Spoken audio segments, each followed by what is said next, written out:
Okay, so good evening, folks. This is the first of a series of YouTube interviews that I'm doing. And today I'm speaking with Lyssa Adkins, the incomparable Lyssa Adkins. For those of you who don't know her, she wrote one of the seminal books on Agile coaching Agile Teams. Have it right here with me here. And I understand recently, Lyssa, you've released this as an audiobook as well. How was that experience? How did you find translating the written word to the spoken? Well, that experience was a lot of fun, and it was early pandemic, so it created a sense of stability and a metronome in my life that I really needed at that time.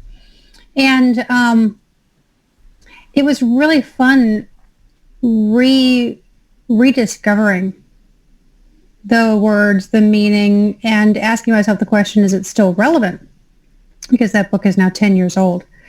And it turned out to be still relevant. I changed words here and there, mostly because the use of our language has evolved in 10 years. But the content and the meaning is all the same. Excellent. That was going to be kind of a follow-on question that you've preempted amazingly. Is it entirely relevant? For example, are there any sections that you would have updated? Is there anything that you would alter slightly to be more relevant today, or is there more you do in a certain topic because you've learned it's more important now than ever? Well, the Coaching Agile Teams book has a certain function, and it does that function well, which is introduces people to a way of thinking about Agile coaching. What are the allied disciplines that are involved in Agile coaching? What's the individual inner work that people have to do to be good at this role of being in Agile coaching and some kind of Agile coaching role. So it functions. Of course, the profession of Agile coaching has advanced in 10 years. And I had the choice of, do I write a second edition and record that? And as I thought about that, I realized that essentially, if I wrote a second edition, what I would be doing is just pointing to other people's work and pulling it together in one place. Now, that was a useful function 10 years ago, but I didn't think it was useful now. And I think that those people need the spotlight put on them in their own right. And so what I did instead of writing a second edition was that I recorded with Leslie Morse and the Women in Agile podcast a 10 topic, and I think it's a 13 or 14 podcast series. And we dive into those things that I would have, pointed to other people's work or said, hey, here's the models I use now, or here's how I think about this in a more advanced way. The way the Coaching Agile Teams book says it is still relevant. And once you've immersed that, once you've really taken all that in, now come to this content. So that's what the podcast series is about. Sounds great. I'm definitely someone who buys into that shorter, sharp bite size of content. And I think the way you describe the book as well is not necessarily intended to be read from start to finish, chapter by chapter. So you dip in and dive into the certain topics as they become more or less relevant to yourself. And rereading this again recently, I was still struck by how so many of the things that you recommend, the techniques for starting new teams and things like that, they're all entirely relevant still. And in fact, I was thinking the other day, could I sit down genuinely and start converting some of these techniques into templates that people can use in the likes of Miro and Mural and things like that? And I'm very tempted to do that because I think that again, it'd be very valuable for people if they could just say, oh, I just want to try this Lyssa Adkins technique, and I can just press a button and there it is, and I can go with my team. Well, you're right on time, because I just did a webinar with Lucid, the folks at Lucid. They make a Lucid chart, Lucid Spark. It's a thing like Mural and Miro. And one of the things they did was take the high performance tree and that whole notion of helping a team craft their own journey toward high performance, and they brought it into their tool as a template. And it's really cool. It has like a facilitation guide down on the left-hand side with numbers 1 to 15, and then the numbers show up, all over the layout of the template. And so it's not like something that I would want an Agile coach to do every single retrospective, because it's not the way of doing it, but it's a cool starter. It's a cool one known pattern that works, much like Agile practices themselves. They're just one known pattern that works to give us the values we're going for underneath it. So I think you're right on time. Maybe you just join with those guys over at Lucid and take more things out of the book and do that. I think it makes a lot of sense. Perhaps indeed. And I definitely like the idea of, as I say, it's dipping into that approach, that template for use as part of a retrospective or as and when the team needs. I'm a big fan of I create new retro templates every week. I'm going to create 52 this year. Currently on number 9. Today's one was a Pokemon themed one. Last week it was Daft Punk. I've done Harry Potter and all sorts of retro templates just because it mixes things up, I think, a little bit. It asks questions in an immersive way that provokes different thinking, I find, rather than it just being, what did we do last time? What are we going to do next? Yeah. Because people can switch off if it's that stale stance of asking a question. If you ask those stale questions, you're going to get stale answers. Absolutely. And so I love it. I love what you're doing. And what you're doing is enacting, I think, like the biggest aha I had about retrospectives is that they're so different in patterning and in intention from what we did before in postmortems or lessons learned meetings. Because we're not trying to draw out everything we did well, everything we didn't do well, what we want to change, like a long list. What we're trying to do is help the team look back on the last short period of time through a different lens. Yes. Just so they can like grab the, oh, that's interesting. Let's try that one next time because we just need a couple of things they want to try next time. That's the whole purpose. This is why one of my favorite quotes comes from probably my favorite themed retrospective, the Elvis one. And that retrospective basically uses the Elvis discography to get people thinking differently. So an example would be a little less... All shook up! What do we do with all shook up? All shook up. What would we do different? What could we try differently? What experiments could we try next, right? We do a little less conversation, a little more action. What are we always talking about but not actually doing, right? And this quote for me is I always reference it. You know, if you're doing a retrospective and you're just talking, but not actually identifying improvements that you're going to pull into your sprints and start working on next, it's too much conversation, not enough action. I love it. Got a little more action. I can hear the song now. My grandmother was a great Elvis fan.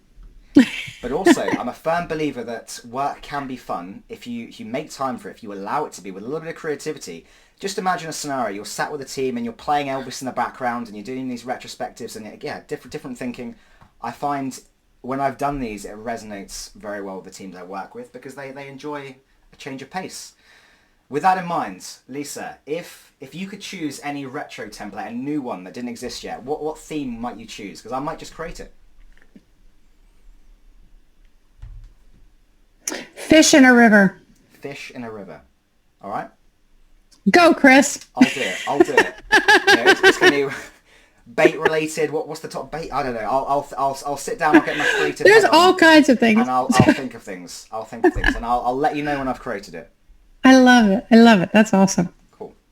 Again, one of the reasons I like to do this because it focuses on the human. You know, each team has their own microculture, their own identity. You know, some are comprised with hardcore video gamers. Some of them, like certain music genres and things like that. And by doing an immersive theme with them, you're allowing them that experience. And I find, it makes time for that personal interaction.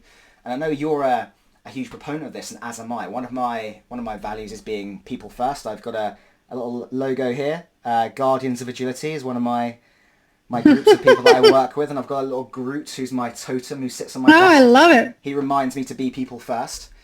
So that was a topic of conversation I wanted to talk with you. Why is, in your experience, being someone who's a people first, a human first advocate so important today? I'm not sure that I am a people first advocate. Okay. Ooh, that's scary. So what I think is going on as I look at the world is that we are struggling. We are struggling to figure out how to have an impact on this planet that is somehow useful and beautiful and thriving, but also regenerative or at the very least sustainable. And I think that desire is what pulls me forward, and that desire is what ends up putting people first, because who's going to decide how we go forward? It's going to be people. until we have AI, which will then start deciding for us. So that's a whole nother thing. And when the AI initially is going to be based on us. And so this is why I'm very much interested in consciousness and in shifting consciousness as fast and as easily as humanly possible for as many people as possible on the planet. Because I see us just recapitulating the same errors over and over again, the same sort of low frequency fighting and power games. And I don't know about you, but I'm exhausted from it. I'm exhausted from watching it. I'm exhausted from looking at it in history. I'm exhausted from thinking about things like us landing on Mars and setting up a human presence there, how we're going to recapitulate all this low frequency infighting and AI. We've got to shift. We've got to shift. And so it's a byproduct of that vision that has people be first, because people are the shifters. Okay. Interesting. I love the segue into AI. I wasn't expecting the direction of conversation to go there, but I don't mind. I love a little thought about what's the concept. There's a term. Is it singularity for when AI takes over? The singularity, yep. that point when AI outpaces the human capability. Mm-hmm. Mm-hmm. Lots of dystopian films on that topic. Well, I mean, I started paying attention to dystopian futures when my daughter was in the age of like 12 to 15. And I'm talking all the young adult fiction at that time was about dystopian futures. Hunger Games, other things like that, right? Yeah. All of it. The things she was being assigned to read at school were also about dystopian futures. I mean, it was really terrifying to me. And so I noticed that we definitely have this recognition that we're on a path that could create something like that pretty easily. Right. And so I'm not convinced that we will create a dystopian future. I'm convinced that if we stay as we are, we will. But I think that we as human beings are poised for a leap, like a discontinuous leap, like one that we can't even conceive of right now. Let me give you a simple analogy that a friend of mine who's mentoring me in some of this stuff right now mentioned. She said at the turn of the last century, so like 1901, mm-hmm. New York City was booming. Now, the mode of transportation at that point was horse and buggy, horses and carriages, lots of them, tons and tons and tons of horses and buggies all over New York City, and the city planners were freaking out. They said, what are we going to do with all this horse shit? You know, the city is going to be overflowing with horse shit, and they're so focused on dealing with the horse shit. And what happened within a decade was that the motor car became popular. And the motor car, within a very short period of time, replaced the horse and buggy. No horse shit problem. Totally different problems. But we had transcended that problem in a way that we couldn't have even begun to foresee. Those city planners did not see the car coming. And so I think we're in a moment like that we're in a bunch of horse shit right now. We're trying to get through it, and we don't know that something completely different is coming. And I'm hoping, I'm believing that something is. Interesting. And I think what you've mentioned there, you've actually segued a little bit into one of my favorite quotes when working with teams. And it talks around that exact scenario, the evolution of transport from horse and buggy to cars. And I'm a believer that people, agile teams, agile companies should be very user-centric, customer-centric, absolutely. But I think sometimes it can go a little bit too far because, as you say, back then, people wouldn't have envisioned that a car would be possible. Right. So if you rely only on what customers are asking for to drive what you produce, you don't end up with those innovations. So what was it? Henry Ford who said, if I asked for what the people wanted, I would have ended up with faster horses, not cars. Yeah, that's right. That's right. So, I mean, I think there is a place for vision. I think there's a place for people who are really connected to whatever source energy exists on our planet and in our universe to get those big ideas, download those big ideas and execute them. And it's not going to be something someone asks for. Very nice. Slightly linked to that topic, though. Actually very heavily linked to that topic then. So we were talking about people. In this current climate, we've got people primarily interacting with one another as you and I are now. It's face to face in a vein, but it can increasingly become a bit like you're talking to an avatar behind a screen, and therefore I think I've observed, and others have also, that can result in a bit of a dehumanization situation where you're thinking of someone as just an avatar or just a name behind a screen. So my question to you is, how do you, in your work, what advice or guidance could you give to anyone working in this environment right now to enable that human focus, despite the fact that we're not perhaps face to face and having that connection there?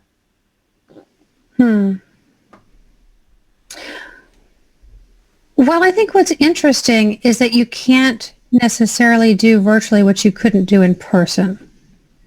Okay. So the place I would have people look first is, what were their skills for genuinely connecting with others in person?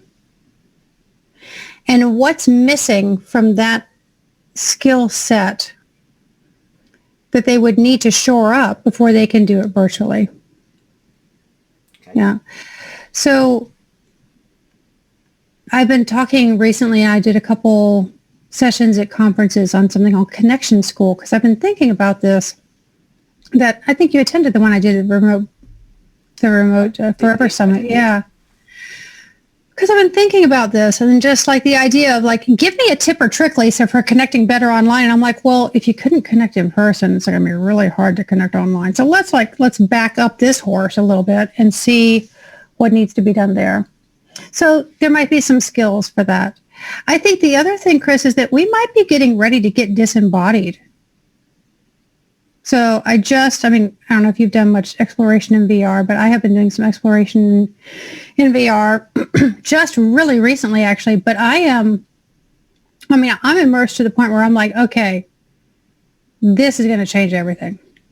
I've dabbled. I definitely have. I did a VR experience in Dubai. And it was this experience where you go in and you're moving around a physical maze. So it's not just you're seeing things, you're interacting with things as well. And you've got, when you're inside the machine inside the game, you're kind of flying on this futuristic device through a world of dinosaurs below you and seeing them. And at the same time, you've got a fan blowing on you to make it feel like you're physically there flying through the sky. And you're touching things like that. And it was great. Again, I don't think we're quite there yet, and I love the Westworld TV show. One of my genuine beliefs is that in the future we won't necessarily always holiday in physical destinations. Like, I want to go to Japan. You might go, I want to visit Edo era Japan, and you go and visit. It's already happening. I mean, I got to tell you, I got my Oculus Quest 2. The only thing I had to get over was the fact that it was owned by Facebook, and you have to attach your Facebook thing to it. That was a hard thing to get over. But once I got over that, I'm in. I'll tell you what, the content in there already is spectacular. Spectacular. I can absolutely see myself teaching in that environment. I could see myself coaching in that environment. I could see myself sitting down with people in spectacular locations that spark our creativity and our inspiration to come up with new ideas. Oh, it's real. I think I'll have to dive into it further. And it's a little bit terrifying because we are completely then disembodied. We are our voices and our minds and an avatar walking around interacting with things. But you're right, you can pick up stuff. I am told by a friend of mine who's been doing this for a while that when she hugs her son, she can feel the hug. Like a haptic feedback suit or things like that, you can do those? I don't think it's like that. Okay. I don't think she's got a whole bunch of hookups or anything like that. I think it is much more real to us than this flat screen that you and I are on right now. The flat screen is probably more of an issue for genuine connection than the fact that it's intermediated by the fact that our connection is intermediated by technology. Fascinating. Again, I'm not as versed as you are on the VR side of things. Perhaps I'll have to... Well, it's brand new for me, but I tell you, I am just addicted to it. I dove in because I'm like, okay, we're not coming out of this pandemic anytime soon. And when we do, I'm pretty sure people are not going to be moving around the planet like in a snap like we used to. I certainly will not be. I'll be thinking twice, 3, 4 times before I get on a plane in the future. I don't think I'm alone in that. So, and we can do so much work from our homes. Can do, yeah. Yeah. So, I've got to believe there's just a ton of money going into R&D for virtual environments. I'm seeing more of these virtual concepts, virtual conference concepts springing up with lots more ability to jump into a quick room, but in a physical table you sit on and things like that. And again, VR being inside that, I think there's going to be far more of that. The low touch economy, I think they're calling it. There's going to be evolutions towards that. Low touch economy. What does that mean? I haven't heard that before. So if we think about the fact that we took for granted a year and a half ago, right? You'd meet someone, you'd shake their hand, you'd go and do things in certain environments. Not touching things as much anymore. So therefore, our behaviour will shift a little bit towards more virtual experience, not being reluctant to just jump into a situation where you're surrounded by, I don't know, another 100 people on the same subway, tube, carriage, whatever that may be. Mm-hmm. Fascinating. That's fascinating. Yeah. Yeah. I mean, one of these apps I found, which is a teaching app, has virtual whiteboards that people can stand at and write on together, write stickies, post them, write on each other's stickies. I mean, it seems sort of like real life, but none of us have to be in the same physical space. Interesting. Right. No. So we've kind of touched a little bit upon, you mentioned human behavior and repeating the errors of the past and things like that. And to me, a very hot topic at the moment is the concept of failure, right? I think it's heavily stigmatized still. I believe we need to rebrand failure as learning.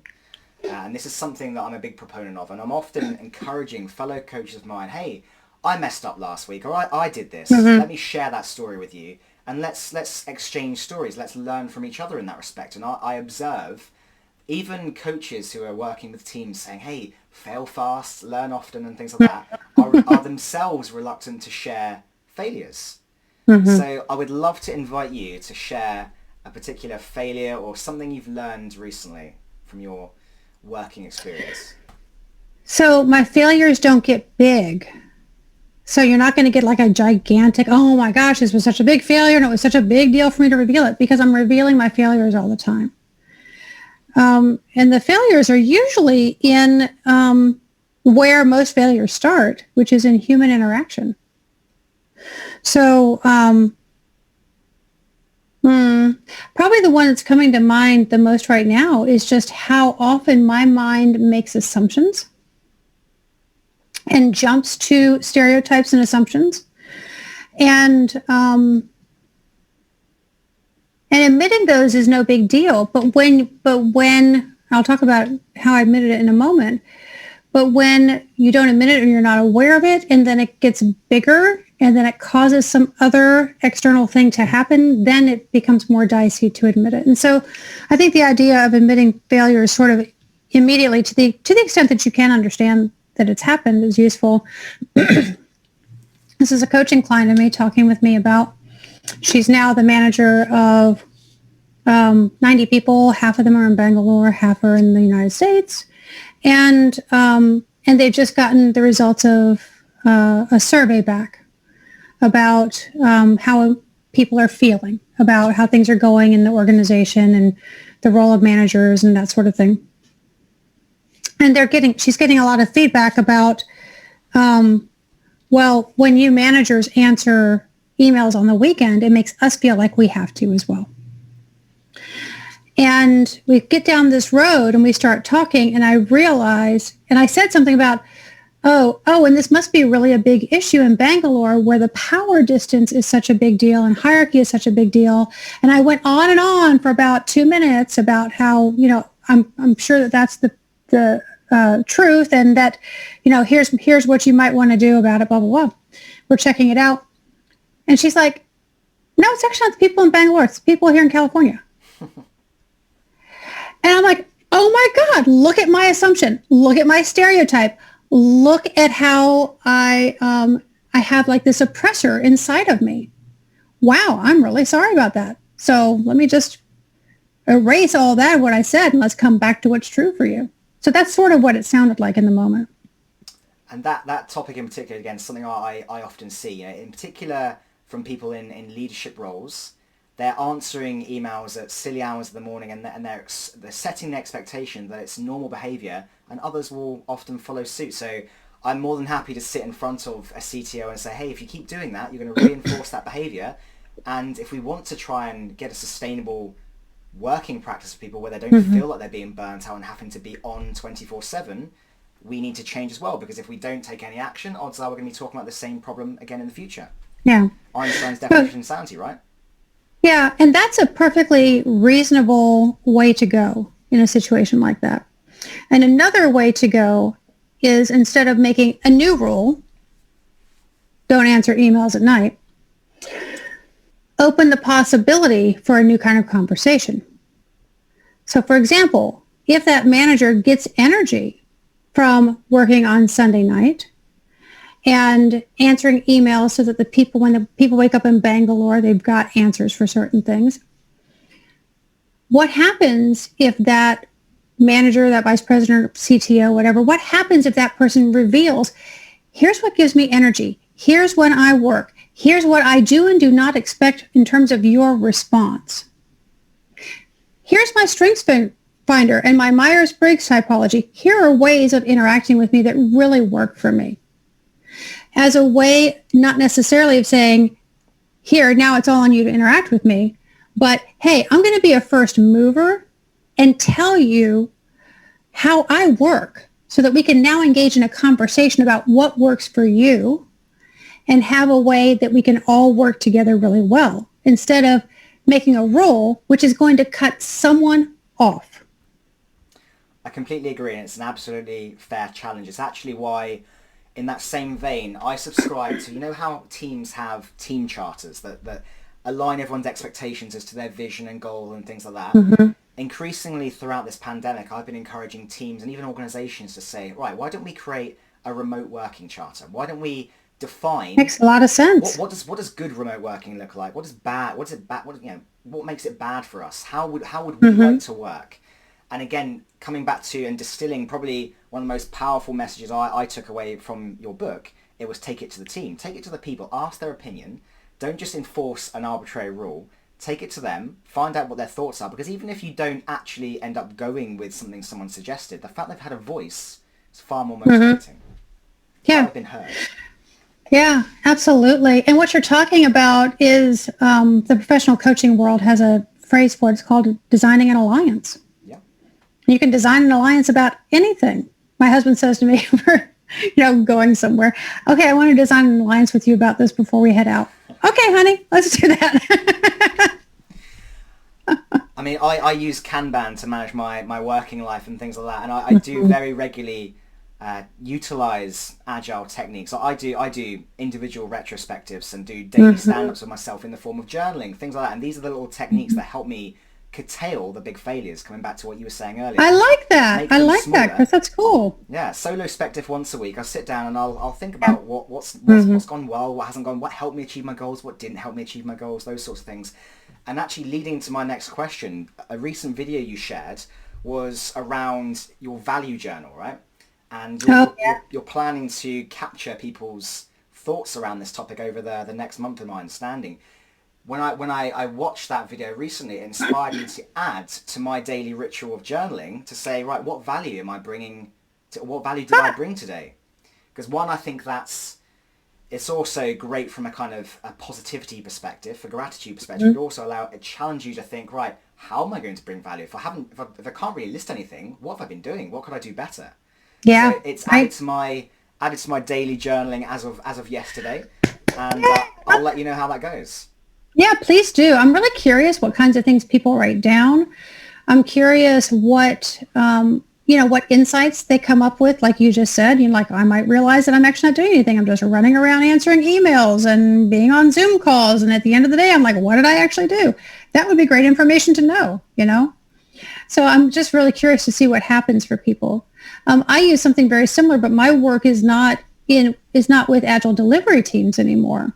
So, but I really want it to be with people who are working with delivery teams and learn from them. Maybe this is still a valuable practice, maybe not. We'll find out. Only one way to find out, by trying, right? Mm-hmm. Hey, thanks for joining that. That is really awesome. I liked it. I said it inspired me. I've added it to my list now, so we'll see how that goes. I've already noted out something I did recently is I led a town hall style session for the tech division of the company I work for. And I'm a big fan of making these immersive experiences. So I managed to find a template in the Myroverse that made it look like this big house, and it walked people through various sections. And, wow. And there was a section in there that was about remote working. So it had dot voting style things on. Is facilitating a meeting? Is it an art or a science? What makes it good or bad? Is it large meetings or small meetings and things like that, just to capture people's thoughts. And I came away from that session, people saying, "Oh, that was a great interactive session." Rather than just being talked at, we were involved, and it was a bit more engaging. So that was one of the things I wrote down. Led that session, people enjoyed it. I got feedback. Bravo! Yeah. Bravo! That sounds amazing. Well, and you think about, wow, that's a lot of work for Chris to put into that. And then the next thought I think about is think about the time and the cost of people's time who attended that. That work was probably well worth it. I like to think so. Yeah. Or I hope so anyway. Yeah. So final question, I'm conscious of our time. It's just a very simple one. What to you would you say is your favourite of all the Agile ceremonies? What would you subscribe to most? If you could tell a brand new Agile coach, an existing coach or something to double down in one area, what would it be?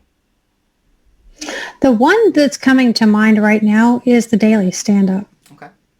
Because I think our habits of hiding run really, really deep. And we are conditioned. We're conditioned to hide, how things are going. So we want to look right, look good, look like we're right. So the daily stand-up is specifically for creating more transparency and specifically for containing failures into a very small slice of time. And the more people can start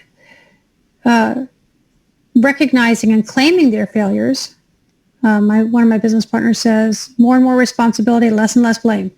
Just take more and more responsibility, give out less and less blame. It's all going to go really well. And I think that's what the daily stand-up could do for us.